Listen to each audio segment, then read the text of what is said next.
Hello and welcome to another episode of Market Scale's Transportation Mobility Focused video podcast series, Are We There Yet?, where we explore the most exciting cutting edge technologies, companies, and projects in all of transportation. My name is Grant Harrell, and as your host, I enjoy the opportunity to speak with leaders within transportation and mobility, truly learning what's at the cutting edge of these industries today. And I'm very excited today to spend some time with David Henry, the founder and president of Status Jet. David, hello, and welcome to Are We There Yet? Grant, thank you very much. I'm happy to be here, and it's an exciting program you have. Well, thank you so much. Thank you so much. Well, I'm really excited to get to speak with you today, and so I appreciate you taking some time within your busy schedule to stop here at Market Scale. And we're here today on the 53rd floor of Market Scale's headquarters and studios here in the Bank of America Tower, but not nearly as high up as I understand you probably spend most of your days within Status Jet, but really excited for the conversation today. And I'm really excited, David, to get some of your insights and ask a couple of questions within the industry. I know that there's a lot happening right now within aviation, but before we do that, I'm really intrigued with your story and just the start of Status Jet. So would you mind maybe telling the audience a little bit more about how and why you started the company? Sure, I'll do that. So Status Jet's in our 10th year.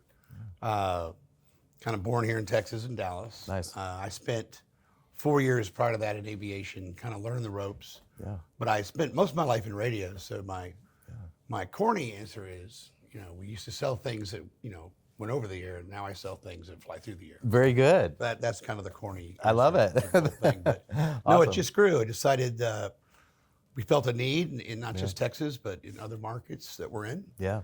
And we have an office in Chicago, but Dallas is our home, and we charter worldwide. Very good, very good. You said worldwide. I think I saw somewhere 1,000 destinations and over 100 different companies that you support. And so truly, I think as you share within the company, anytime, anywhere, you're ready to support your clients. So was really excited to see that. I enjoyed the opportunity just recently, and I know that you're a longtime supporter of the National Business Aviation Association and attended their base conference just recently here late last year in Orlando. And one takeaway that I really had from the conference is that innovative companies such as yourself are really just making it possible now for individuals, aside from maybe that kind of typical celebrity, billionaire, type clientele, that to where, really kind of the frequent traveler can benefit from a lot of the services and fly charter now. And so, would love to hear maybe some of your perspective on why, we're starting to see that happening today. Your point's well taken. I think a lot of people's perception of private aviation, it's for the wealthy and the billionaires and the people that, it's just for fun and celebrities. Sure. If you do the math, in North America, there's several thousand airports. There's only 500 cities served by commercial. Okay. So if you think of the whole United States and Alaska, just that, there's only 500 airports served by commercial aviation. So the real need for private is getting from point A to point B in some of these smaller areas. Okay. Whether it be you're an oil person in West Texas, you're trying to get to Dubuque, Iowa from, Chicago. There's not scheduled service to most of those places. Okay. So if you have a business and a company to run, you call companies like ours, or you own an aircraft to solve that need. Okay. Very good. I noticed that you've seen a lot of individuals and a lot of companies for that matter that have kind of made this switch to flying more with your organization, especially over the last couple of years with COVID and other things that were happening within the industry. And it seems that a lot of these individuals aren't going back to flying commercial and aren't looking back at all and are staying, with enjoying the benefits of flying charter. Can you tell us a little bit more about kind of what you saw over the last couple of years and if you've kind of seen this trend within your business? Yeah. COVID was, nobody saw COVID coming. Yeah. I don't care who, nobody did. Yeah. And when we first heard about this, and there's concern. It's like, okay, how's it going to affect our business? How's it going to affect our customers? Yeah. And we saw a flurry of activity. People wanted to get their mom home, their kids home, their grandmother. Sure. They want them on commercial planes, and commercial aviation was, all but stopping to a point. Yeah. And a lot of people that maybe had the income or company wherewithal to do it, it pushed a lot of people into private aviation. Okay. A lot. And we've seen, obviously a giant spike. 'Cause the first 3 months of COVID, there was some initial flurry, and then it just kind of stopped. Everybody's like, now what? And then people started going, well, I still got to get here and I got to get here. And then by June of that first year, we saw a substantial increase. Okay. By then on, it was, matter of fact, it became a problem. It was becoming more difficult to find enough airplanes to charter. Wow. Now it's kind of settled into normal times. If that answers Yeah, very much so. Yeah, and they're not looking back. It seems like it's one of those things. Kind of once you try, you don't go back. Are you seeing that too with your clientele? all the time. It's a little push. Yeah. You know, it's hard when you haven't. It's like your first really nice car you buy. There's always that. Man, that's a lot of money. Yeah. But then you get into it and you go, well, it's really nice and it's very safe. It does things this one doesn't do. And then you start justifying it. And I think people, it's a safe way to travel. It's, you know, it's your own family, it's your own business. Believe it or not, we fly a lot of pets. Okay. That's a big trigger for private aviation. Yeah. Yeah. That's a whole nother story we could probably talk about. But Yes. people don't want little Fluffy under the airplane. So Sure. they'll charter. Yes, yes, very good, very good, interesting. I've heard a little bit of that. I enjoyed the opportunity not too long ago. I was traveling back from a conference and spoke with a gentleman that's a veterinarian and works a lot with racehorses, and was talking to me a little bit about you know that industry's involvement, you know, within private travel, and that it's really very necessary in what they do in their line of work with we the flew a racehorses. horse once. Did you really? A lady called us up. Yeah. In Virginia.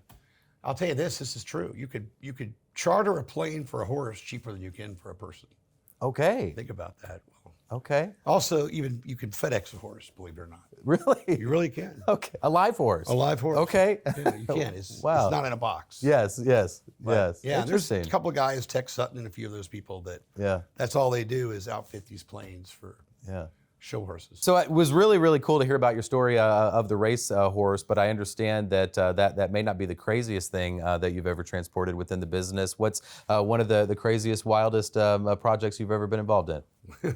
We got a call in the middle of the night from a company in New York, and they needed a flight to Houston, now. Okay. And we're like, what's the cargo? What's a drill bit? Yeah. For like one of those offshore oil derricks. Okay. And we're like, well, yeah, we could fly the drill bit. And price was no problem because the rig was down.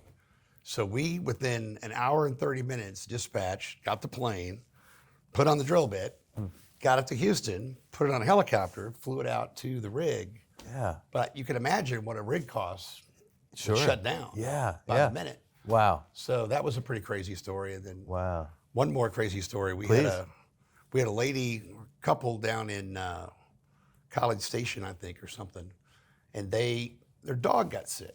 And it's a good story. It Okay. turned out to be okay. Good, okay. So all you dog lovers out Yes, there, yes. I have a new puppy. But so we pick up this beautiful golden retriever, and it had to go get specialized surgery. It was just the dog. Okay. Like we flew just the dog. Wow. So we had a little dog bowl made with whatever Muffy's name was. Yeah. And little dog treats, and flew it up to Ohio State, I guess, had some vet program that even A&M didn't have. So Yeah. Yeah. dog was fine, but those were interesting requests that you get once in a while. Yeah. Wow. Gosh. Well, you heard it here. So from individuals, family members, horses, drill bits, dogs, pets, whatever, they'll take care of you at Status Shed, it sounds like. So very good. So when we talk a little bit, you know, about kind of opening up the industry to more than maybe that kind of traditionally targeted clientele, I've seen a lot of things specifically that you offer within your organization, jet cards, membership programs to really, you know, allow it to become a very affordable, efficient way of traveling. Could you tell us a little bit more about kind of some of these offerings? I noticed, you know, that you even waiving membership fees and have some programs that really make it easy to jump into it. So would you mind telling us a little bit about some of those resources that you're offering now to make that kind of jump into charter air travel a little bit easier for clients? Sure. So there's three ways you can use a private airplane. Okay. You can own it outright. You can do a fractional program. Okay. Which is like a NetJets and things. And you can either buy hours from a company like ours, a jet card, membership, things like that. Those are really the ways to do it. We do number 1 and 3. So we acquire aircraft for individuals, companies. We also sell aircraft for the same. And then one of the unique things about our business, we broker. So, you know, I always tell clients we don't have a dog in the hunt. You know, we don't have a hangar with 30 airplanes that we're pushing that day. Okay. We go out in the marketplace just like anybody else, and we do all the research, because safety is by far the most important thing. Sure. You know, I wouldn't put my family on that plane. You shouldn't either. Yeah. So we offer the jet cards. We do have some membership we waive, but you can use us. We really like the debit model. So versus here's a fixed number of hours for a fixed cost. Well, that may or may not be your best move, because if you we have a debit program, you put the money on account, but our team still goes out and negotiates every trip. Okay. And typically here's 2 or 3 options that we vetted and go here. Which one do you think fits best? Yeah, very good. And that seems to work very well. Sounds like it. Well, I think that the success of your company is a testament to that. So a lot of flexibility, a lot of options. Really great to hear that. Would love to kind of ask you the question. I always like within the podcast series to ask an "Are we there yet?" question, kind of centralized around something that you're working on or within the industry. And so, you know, I'm curious. You know, air travel, charter travel is really kind of an affordable, efficient way of traveling. You know, versus maybe commercial air travel. You know, are we there yet in terms of your perspective and kind of involvement within the industry? I don't think we're there yet, just because an airplane's a piece of metal that flies through the sky. I always take my cell phone and go, you know, it costs money to do that. Right? Yeah. But I think you're seeing more availability. You're seeing, you know, there are some companies that have tried to offer, you can buy seats. Yep. We don't do that, but it's very difficult. It's very tricky. Yeah. It hasn't really worked out yet. Okay. But I think there's things like that coming. You've heard about these kind of self-flying helicopters. Yeah. I think that's coming. Do you? And I do think for shorter, you know, we're looking at this beautiful view of downtown Dallas here, which is amazing. I don't know how much you can see, but you know, Frisco's a long way away. Yes. And that's going to happen. Yeah. You'll see shuttle service from here to Frisco or LA to San Diego. Yeah. So those are kind of things that are coming. So I do think we're headed in that direction. I don't know if we're there yet. Okay, but it's coming. Yeah, sure. Interesting to hear. Yeah, and I think you made a great point. I think from the room here, you can just see, you know, so many different metropolitan areas here within the DFW area. And I think of a commute to, you know, Fort Worth or Arlington, for example, and anyone that's here in the DFW area knows the traffic and everything's involved in that. So I think this idea of being able to jump on an aircraft in the VTOL, vertical takeoff and landing space, and jump somewhere like a major metro area in 10, 15 minutes, and for the price I've heard, many target kind of Uber Black, you know, pricing. It sounds, you know, like a really nice solution. So interesting to hear. You see that coming, and how quick, you know, that's coming, kind of yet to be determined. But any thoughts on when we might start seeing those aircraft in operation? I think within 10 years. Yeah. I think that's realistic. I know they're testing Dallas, Dubai, and I think LA. Yeah. Yep. So they haven't started yet, but if I were guessing within 10 years. Yeah, okay. You probably would know more about that than Sure, I a little bit. We've done a couple episodes, but I think that's in line with what I'm hearing within the industry, and interested to have your perspective on it too. So yeah, I appreciate that. Yeah. You know, we spoke a little bit about, you know, why this is such a great solution for many of the clients that you work with. I'd love to hear, if you don't mind, maybe even just a couple examples, of course, without mentioning any names or organizations or anything like that, but as to how some of your clients are working with you and how they're utilizing, you know, your services to do more business or, you know, travel easier and more efficiently. You mind sharing maybe a couple just kind of general examples with us? So we've flown some, you know, NBA players, some NFL players. Yeah.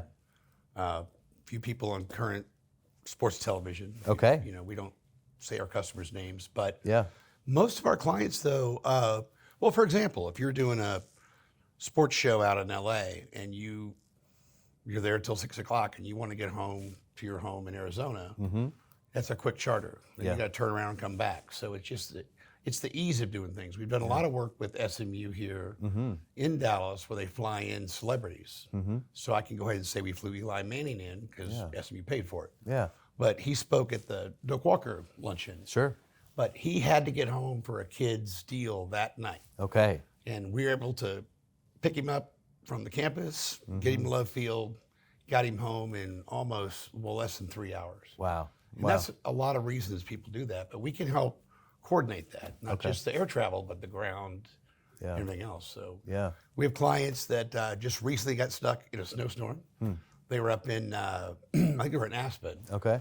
And called us up, said, hey, we got to get my daughter, and I think they had a pet, up to Indianapolis to see family members. and all the roads were closed. They couldn't get to other airports. We had found some other airports to move the planes into. Wow. But we found a plane, got them in, and they were very happy. Yeah, I imagine. Wow, made it happen. And another thing was during that mess in December with all the cancellations. Okay. On a Yes. certain Dallas-based airline. Yeah. But we had a record weekend. Yeah. We were inundated with people that Wow. they were stuck. Yes. They wanted to get home for Christmas. They Sure. wanted to get home to see grandma. Yeah. And we were able to do quite a bit of that. Wow, wow. Well, I think a lot of that's happened within commercial aviation recently here just really highlights the value in working with you, and you're kind of isolated from all of that that's happening within commercial, so it makes a lot of sense. Would love to learn a little bit more, about, the experience, and I think you've kind of highlighted that a little bit, but this is such a better and different experience than it is when you're flying commercially, and you mentioned too that you're not even, limited to just, the flights, but also kind of coordinating the ground transportation. Do you mind telling, audience a little bit more about that experience, maybe for some out there that haven't yet experienced working with a company like yours? Sure. Yeah. So I'll give you a great example. Yeah. 2 weekends ago, we flew a family from the Chicago area to Disney World. Okay. And they had 17 people total. So we took a little bigger jet. Yeah, quite a group. But they had 38 pieces of luggage because they were going to Disney World for a week. Yeah. Then they're going on a cruise for a week. Okay. So our team thought about that, went, wait a minute, this isn't going to fit in these certain kind of vans. So we made sure that there was plenty of room to put all that stuff. It's a little detail. Yeah, yeah. Then we had some Mickey Mouse stuff on the plane and Cool. some fresh chocolate chip cookies for the kids. Nice. So we just tailor each experience to what the client wants. And not everybody wants, caviar and Whataburger. Sure. Put Whataburger on the plane. Okay. And they love it. So, Yeah. but we can handle hotel, transportation, tickets, anything you need. Okay. Or if you're, you want to add a stop, our team does it 24/7. Wow, I love that. It's really one phone call. So it's, Yeah, you make it easy, and that experience and that vacation starts when you climb on board the aircraft. And the best part is you drive right up to the airplane. Okay. You bypass security. Yeah. You drop your car, they valet it, and you're on. Wow. That in and of And it's itself waiting is for worth you when it. you get back. And when you get back, very good, very good. How cool! What an incredible experience.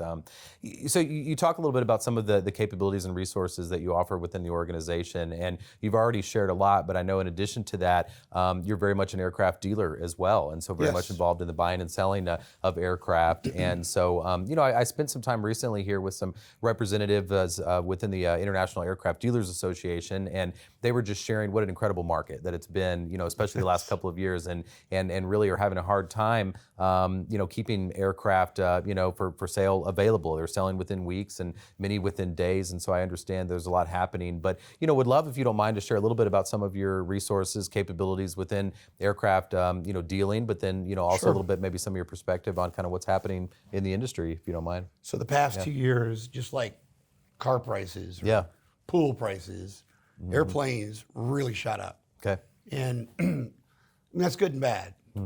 No one wants a market that's, kind of out of control. You want it to be normal. Yeah. And now we're seeing that market get kind of back to normal. Okay. So instead of an airplane 12 months ago, if we found a Gulfstream 200 for a client, and I'd tell the client, we have to move in this today, well, it's gone. And that's kind of what was happening. Okay. I think today things have settled, and I think there's more selections to choose from. So when, our process is simple. You can bring our firm on if you want to acquire an airplane, and we try to find the airplane that suits your needs. And we talked about it earlier, but you really want an aircraft that does 80% of your travel. Okay. So you don't want to live in Dallas, for example, and all your trips are going to be to Houston, maybe LA, and buy a heavy jet, a Gulfstream, because you can go to London once a year. Because it's going to make all your other trips really expensive. Okay. So you're better off maybe buying a plane that does 80% of your trips, and then maybe going outside and chartering that bigger plane when you need it. So we try to piece all that together. We help find the pilots. We check the maintenance, make sure the engines and it's on programs and everything. So we do that for you. Yeah, very good. And we've redone planes. So we don't look at, it's like you walk into a house that needs paint and carpet. We look at the structure, the mechanics, the engines. Yeah. Painting airplanes, $120,000. Okay. Making the interior look beautiful could be as little as $20,000 to $30,000. So Okay. we don't look at the. Yeah. That's easy. Yeah, right. Very good. Very good. You have a lot of experience within your work within not only dealing aircraft but with the charter service as well. Would be curious if you have any favorite aircraft that you've kind of developed over the years. Or? Yeah, I got to tell you, there's so many good ones. Yeah. So it really depends on budget. Okay. But if I were going to buy a light jet Mm-hmm. and my purchase price budget was $2 to $3 million, I'd be all over the Lear 45XR. I just love it. Okay. It's called a double club, which means you got 4 and 4. It's got great range. Yeah. And they're kind of the Ferraris on the ramp. Okay. They just look good. Nice. Especially if you paint them right. Yeah. Very good. But if you jump up to like a super mid, the Challenger 300 is kind of it's the game changer. Okay. It's got the flat floor. You can stand up in it. Seats 8 or 9 people. Yeah. They've been out since about 2006. So you can buy those, pre-owned in the 6 to 9 million range. Okay. Okay. And then on the heavies, it looks like putting a Ferrari in a Lamborghini, and they're all pretty good. Sure. The Gulfstreams have been the staple. Yep. I love what Falcon's done with those big wide body 7Xs.